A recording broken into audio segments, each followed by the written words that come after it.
หากมันลบออกได้ง่ายคือไฟในเมมโมรีการ์ดคงลืมหมดรสชาติความเจ็บตอนที่เกือบขาดใจ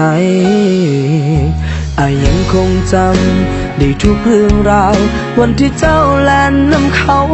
ไปทิ้งอ้ายสุดลงห้องไห้เกลือพื้นดินริมทางอยากยืนขึ้นซอง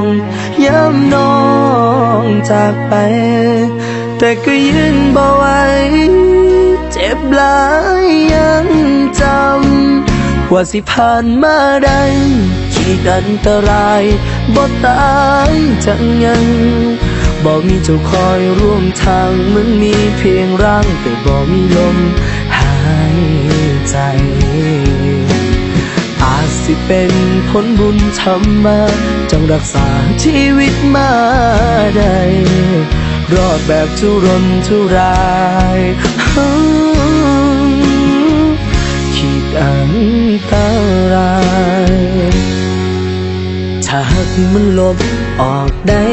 ง่ายคือไฟในเมมโมรีการ์ดคงลืมหมดรสชาติความเจ็บตอนที่เกือบขาดใจอยากยืนขึ้นซองย้ำน้องจากไปแต่ก็ยืนบ่ไหวเจ็บหลายยังจำว่าสิผ่านมาได้ขีดอันตรายบ่ตายจังยังบ่มีเจ้าคอยร่วมทางเหมือนมีเพียงร่างแต่บ่มีลมหายใจอาจสิเป็นผลบุญธรรมะจงรักษาชีวิตมาได้รอดแบบทุรนทุรายขีดอันตราย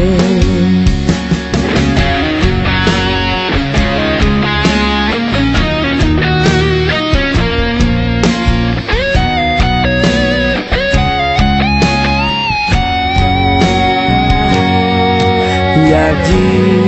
นขึ้นซองย้ำน้องจากไปแต่ก็ยืนบ่ไหวเจ็บหลายยังจำว่าสิผ่านมาได้ขีดอันตรายบ่ตายจังยังบ่มีเจ้าคอยร่วมทางเหมือนมีเพียงร่างแต่บ่มีลมหายใจอาจสิเป็นผลบุญธรรมะจงรักษาชีวิตมาได้รอดแบบทุรนทุราย